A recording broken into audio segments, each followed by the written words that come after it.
Hello. Hello. Holler Horror Hour. Number 17. I'm Benzie. And I'm Devin. And we're going to talk about Apartment 7A again. I think about a third of our episodes now are by starring Julia Garner. Julia Garner. Yes. Yet another. Honestly, we were kind of just thumbing through movies on I think on Paramount, and just saw her like, oh fuck yeah, Julia Garner. Yeah, this is the first time we chose a movie starring her specifically. Yeah, we've already got like 3, so we figured we'd just go for 4. Is it only 3? It's now 4. Okay. Wow. Yeah. We Are What We Are, The Wolfman, and Weapons. Okay, yeah. So, yeah. And now, Apartment 7A. Yeah. So... apparently she's the Silver Surfer. Oh, really? Yeah, my brothers were telling me that today. That kind of makes me want to go and watch the Fantastic Four now. Yeah. I was like, oh, I thought she only did horror. Yeah. Me too. Can you pull the table in closer? Sure. Is that better? Yeah. I got new heart glasses. So... wow. What? So, I liked the movie. I thought it was pretty good. I enjoyed it when we were watching it, but I would never tell someone they should watch it. Yeah, I wouldn't put it there. I wouldn't put it there. It wasn't bad. I do remember like my reaction even while watching it, because I don't think we fully realized it was a Rosemary's Baby, like retelling. Not retelling, but more like a prequel, I think is what it ultimately is. At least that's what I think from the setup. I'd have to go back and watch Rosemary's Baby, or was it based on a book? Yeah. Yeah. So I'd have to go back to Rosemary's Baby to really know if it was a prequel. But it felt like a prequel. But also like a prequel / retelling, kind of like how the Thing in the 2000s was. Yeah, a bit of that.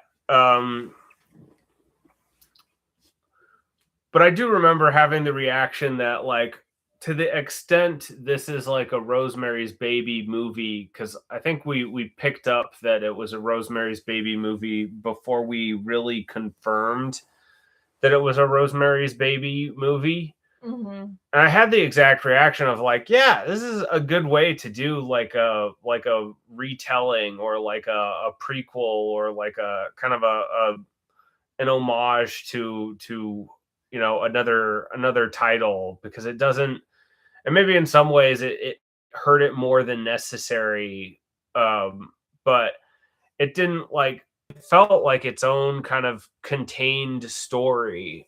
For sure, you could totally watch it never having seen Rosemary's Baby and not even know.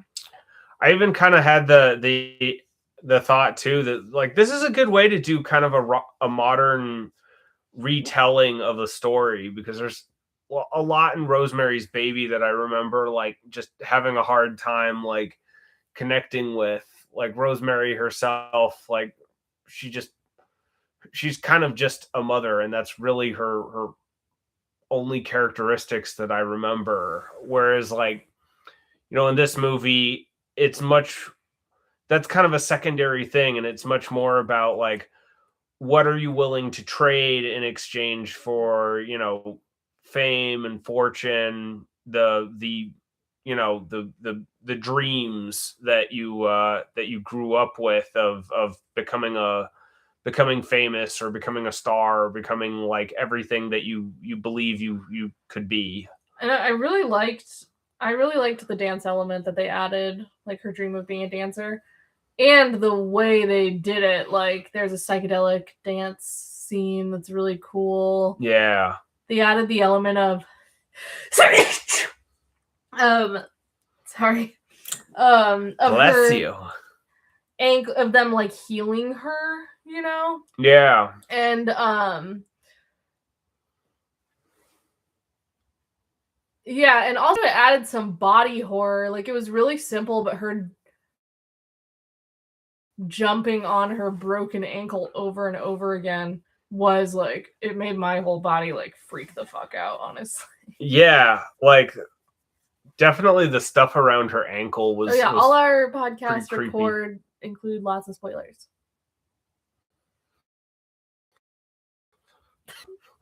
You've been warned. I forget to say that at the beginning.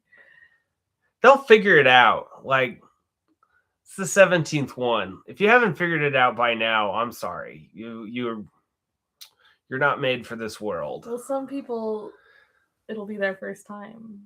Maybe all 0 of them. Hey, we've had one viewer. Once. One viewer once. In any event, the opening scene, I forgot about, but that was really good. Yeah, I really like. They have this opening sequence where she goes from like just full on fucking landing, doing this jump and landing on her ankle. And they take her from like landing on her ankle to like landing on her back, and like just show like the surgeons over her with their lights and everything, and that was a pretty fantastic shot, I thought. Yeah. What else? I did think they did a good job too in this of like making everyone kind of just overtly. I didn't have any trouble picking out like who the bad guys were in this. I did like there was a little bit of a bait and switch with the head dance guy. You think he's the devil, and then he's not the devil. Right. Yeah, that was pretty good. Yeah. Yeah, I wasn't quite sure how they were playing that. I didn't think it was like it was a good job in like kind of refreshing how the sequence for Rosemary's Baby handled that, kind of went away from the like, I don't remember, it was like a fiery, furry, horned humanoid kind of just you don't necessarily see like rape, but like you get the impression for sure. And so I like the like just kind of creepy, bedazzled person just there. Yeah. One thing I was surprised by, and I don't actually know if I liked it. Like, I'm either neutral or didn't like it, is what I mean. Something's poking me. From me? Or... Yeah, whatever is... That's my phone. Oh, okay. It's poking my leg. I'm sorry. Because when there's a rival dance girl, and there's a way, like, I know the movie has supernatural elements, but that was like so supernatural in front of so many people. Something about it didn't feel like it made sense in the world of the movie. Yeah, and I mean something else worth mentioning, like I a couple other movies also came to mind with this with this sin, if you will. But like in the movie, there's a bit where she does go to a church to like try and seek help, our main girl, and the fucking nun. The nun just kind of flips out at her, freaks out, like, and is of none help. Yeah. And the nun knows what's going on. She's like, "Oh, I saw the last girl. You're pregnant with Satan's baby." And then she's just like, oh my God. This apartment that the whole building is full of witches. It's been known for ages. And it's like, okay, so you know exactly where Satan's hanging out. You know, like, who they are. You know what they're trying to do, and you've done nothing. Yeah. Like even if you weren't a nun, like, what does it matter with you? Like, what do you do with your time? Like, and like, Rosemary's Baby committed the near identical sin. I don't remember exactly how it happened, but like there was a priest in that movie as well who like understood everything that was happening and was utterly fucking useless. Like, and like, oh yeah, I remember what was that haunting movie? Supernatural. There's this movie. I like Haunting in Connecticut. That's my favorite haunting movie. Well, there's this movie called Supernatural, or no, Paranormal Activities. That's the name of the movie. Paranormal Activities, where like they're consulting a priest about what's going on, and the priest is kind of advising them about some different things. And like at some point, like he shows up at their house and just like, whoa, the supernatural elements here are just way out of control. Just me being here is making it worse. I'm just gonna go, and just sees himself out. It's like, what fucking good is being on God's team if he doesn't fucking arm you with anything? Like, what use are you fucking preachers and everything in these movies? It's like that was one thing I liked about like End of Days, where at least like you know, there was some sense that like the clergy, like, oh no, we got a playbook for how we handle this. Like, you know, we're arming the bishops and fucking bringing in the holy men with their water to flick at them or something. You know, The Exorcist has a real scene. Yeah, I mean, like the priest comes in, evaluates it, and then like this is a bit out of my league. I need to talk to management here, and a bigger, you know, a different priest comes in to try and like handle it, you know. But yeah, that was something that did bug me with this movie, where like, you know, she goes into a church and the church is of no help whatsoever. Yeah. It's like, why is Satan having so much trouble here? Like, who exactly is stopping him? It certainly isn't God. Like, what the fuck?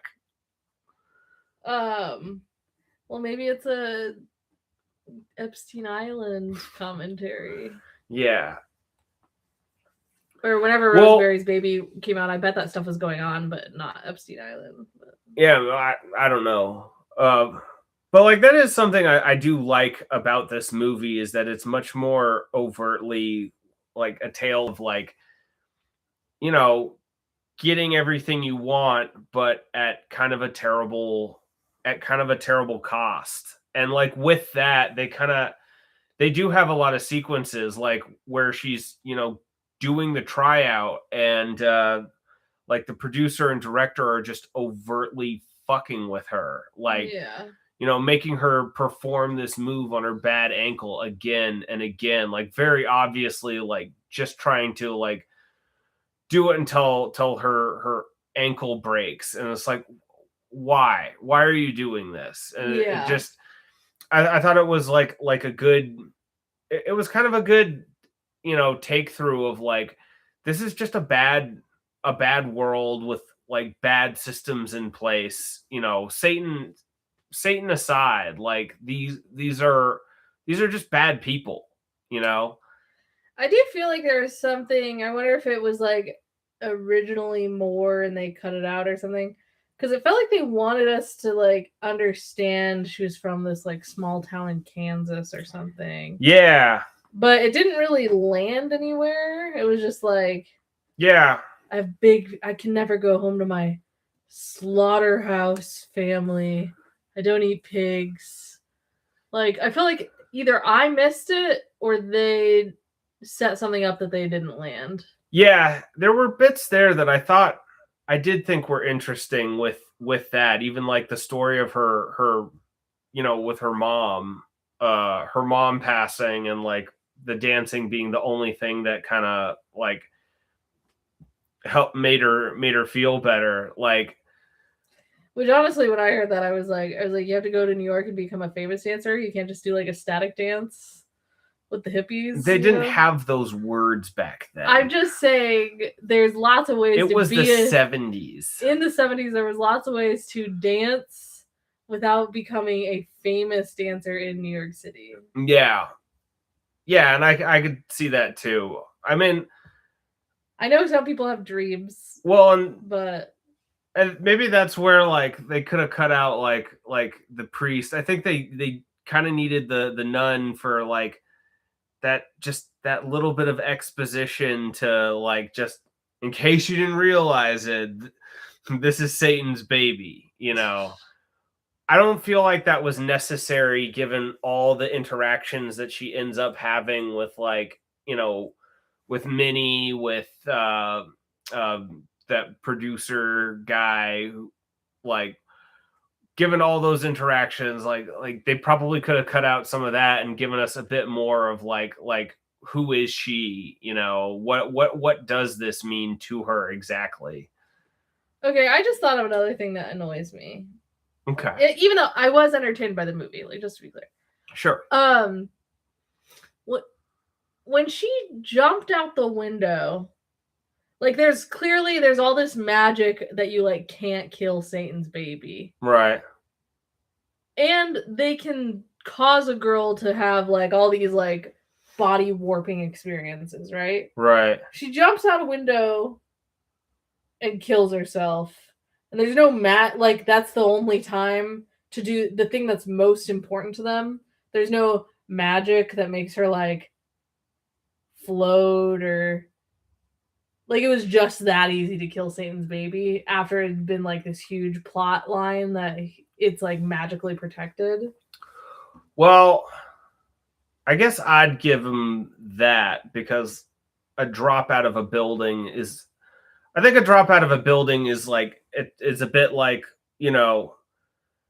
it's not so much that it's killing the baby, it's more that it's killing her, and without her, the baby can't live. So that was part of how I took it. The other way I took it was like, okay, you can stop my arm, but can you stop the force of gravity from a high up building? Sort of like dropping a bigger rock on it.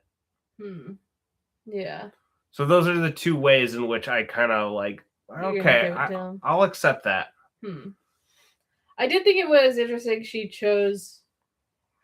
was so willing to engage to be famous, Right. But then she did decide, like, she cared about not bringing Satan to this earth. Right. She was willing to die instead of have her dream to protect the world from Satan, which in a way was kind of a like,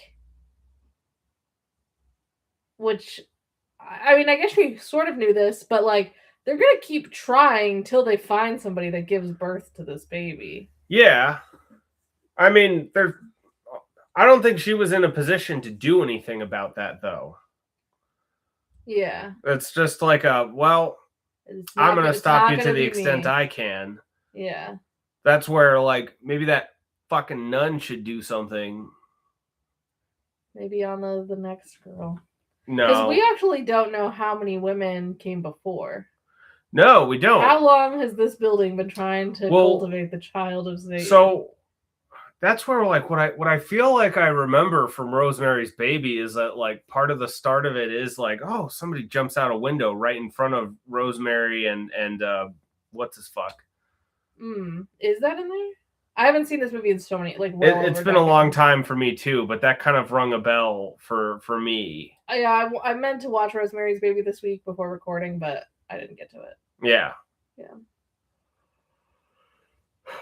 But I guess that's really all I have to say about it for the most part. It was good. I don't regret the hours that I gave that movie. Well done, Julia Garner. Looking forward to your next horror movie. Yeah. Yeah, I still wouldn't recommend it though. I'd say like 3 out of 5 for me. Yeah, I'd say it was fine. Maybe where we have more of a debate is like I like it better than like the original Rosemary's Baby. And I just don't remember. But I also have like a sense of like, oh, original classics, like you have to appreciate them for what they are, you know. Yeah, and I disagree with that. I think like, nah, you're still just a movie, and if you don't carry over, then like you're okay. You're done. I see them more like sometimes I enjoy them, like the original Psycho, I love, you Uh-huh. know. But I do see watching classics sometimes as just like the building blocks of cinema, and they have value in that way, whether or not I'm entertained by them. Yeah, like I appreciate The Thing from Another World and how it came before The Thing. Um, they're both I like both of those movies in their own way. I do just think that The Thing is a superior movie top to bottom, and you know, it's not all just because The Thing from Another World is in black and white and it came first. Some of it is just because of how they decided to make that movie versus the John Carpenter's. Yeah. So like I do think it's fair to like appreciate a movie as like a building block because John Carpenter was a fan of Thing from Another World. The Thing from Another World. That he wanted to make his as partially like an homage to that. Yeah. He was inspired by that movie. So like I think it's worth appreciating the movies that came before and like how they like this is how you got everything that your favorite movies now. But I don't think that means that I have to like give them the edge or like automatically say like, nah, this is the better movie. Yeah, I wouldn't say better or even more entertaining, but I